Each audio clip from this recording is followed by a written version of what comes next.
அழைப்பு ஒரு வாழ்க்கைக்காக அழைப்பு, ஒரு விதமாக வாழ்வதற்காக அழைப்பு. அந்த வாழ்க்கையில் வேலை ஒரு முக்கிய பங்கு வகிக்கிறது.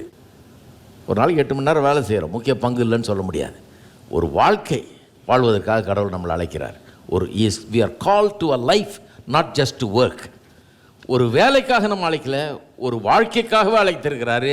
அந்த வாழ்க்கைக்குள்ள ஒரு வேலையை நமக்கு வச்சிருக்கிறார். ரொம்ப அன்பேலன்ஸ்டாக போய்க்கூடாது. வாழ்க்கை பெருசு, வேலை அதை காட்டிலும் கொஞ்சம் சிறுசு. சரி, அப்போ அது தெரிஞ்சுக்கும் போது வேலையெல்லாம் வைக்க வேண்டிய இடத்துல வைக்கலாம். அதெல்லாம் தெரியாத ஆளுங்க தான் என்ன பண்ணுறாங்க, மாடா உழைச்சி ஓடா தேருது. என்ன வேலை தான் அவங்களுக்கு வாழ்க்கை. வாழ்க்கையை பற்றி நினைக்கிறது இல்லை, வேலையை பற்றி தான் யோசிக்கிறாங்க. இவங்க வேலை செய்ய செய்ய செய்ய புள்ளாங்க கெட்டு போயிட்டே இருக்குது.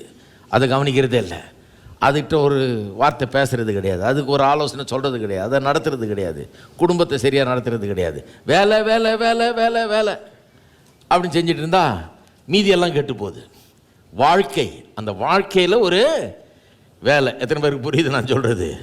பேலன்ஸ்டாக போகலாம். இப்போ சரி சரி, இப்போ எப்படி ஒரு குறிப்பிட்ட வேலைக்கு கர்த்தர் நம்மை நடத்துகிறார், அவருடைய சித்தத்தின்படி எப்படி நம்ம நடத்துகிறார்ன்றதை கவனிப்போம். இந்த 4 காரியங்களை மனசில் வச்சுங்க.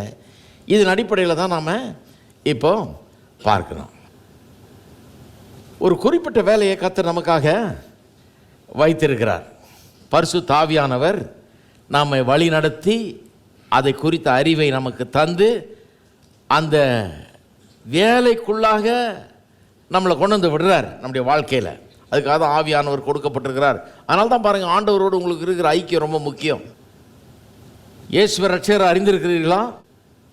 ஜெபிக்கிறீங்களா? கர்த்தர் உங்களோட பேசுகிறாரா? நீங்கள் கர்த்தரோடு பேசுகிறீங்களா? அது இல்லைன்னா எப்படி அவர் நடத்த முடியும்? விஷயம் தெரிஞ்சவர் அவர். நீங்கள் எதுக்காக உண்டாக்கப்பட்டிருக்கீங்க, எதுக்காக, என்ன ஆற்றல் உங்களுக்குள்ள வைக்கப்பட்டிருக்கிறது, உங்களுடைய வாழ்க்கையில் நீங்கள் செய்ய வேண்டிய பணி என்ன, நிறைவேற்ற வேண்டிய காரியம் என்னங்கிறது அவருக்கு தான் தெரியும். உங்களுக்கு தெரியாது, உங்கள் பெற்றவங்களுக்கு கூட தெரியாது, எவருக்கும் தெரியாது, அவருக்கு தான் தெரியும். அப்போ எல்லாரையும் தெரிஞ்சுக்கிறத காட்டிலும் சிலர் நினைக்கிறாங்க, சொல்லுவாங்க இல்லையா, சிலர் அட்வர்டைஸ்மெண்ட்டில் போடுவாங்க, இந்த பொண்ணு மாப்பிள்ளை பார்க்கறதுக்கான வெல் கனெக்டட். நாங்கள் ரொம்ப வெல் கனெக்டட் பீப்புள், நாங்கள் எங்களுக்கு எல்லாரையும் தெரியும், ஊரில் ரொம்ப செல்வாக்கு, எல்லாம் வெல் கனெக்டடாக இருந்தால் எல்லாம் நடந்துடும்ன்ற ஒரு இது. எல்லாம் வெல் கனெக்டடாக இருக்கும், அங்கே மட்டும் கனெக்டட் கிடையாது. அதனால் எதுக்காக பிறந்தோம், எதுக்காக இருக்கிறோன்ற அந்த அறிவே இல்லாமல் போயிடுது. ஒரே விதத்தில் தான் வெல் கனெக்டடாக இருக்கணும். எப்படி வெல் கனெக்டடாக இருக்கணும்? அவரோட வெல் கனெக்டடாக இருக்கணும். அவரோட நல்ல கனெக்ஷன் இருந்ததுன்னா நல்ல வாழ்க்கையில் நல்ல ஒரு வாய்ப்பு இருக்கிறது. நல்ல விதத்தில், கனிதர் விதத்தில் நீங்கள் வாழலாம், வெற்றிகரமாக வாழலாம். நல்ல வாலிபனாக இருந்தால் பயந்தம் பாருங்கள், என்ன ஆகுமோ ஏதாகுமோ, என்ன நடக்குமோ வாழ்க்கையில், எங்கே போக போகிறோமோ, என்ன பண்ண போகிறோமோ, அப்போல்லாம் இன்னும் பயப்படணும். ரொம்ப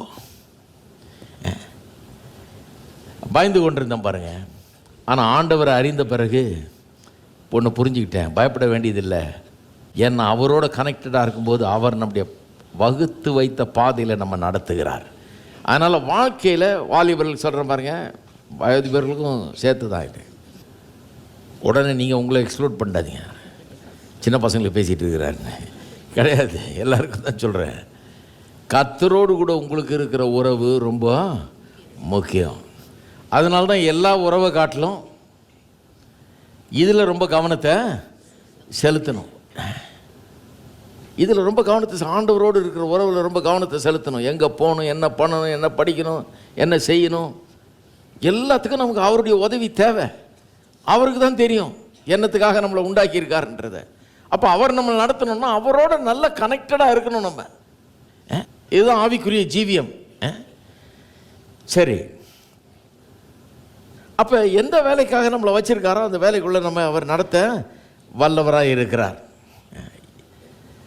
எந்த விதமான வேலைன்னு காமிக்கிறாரு, அந்த வேலையை காமிச்சிட்டு அந்த வேலையை எப்படி செய்கிறதுங்கிறதையும் நமக்கு காண்பிக்கிறார்.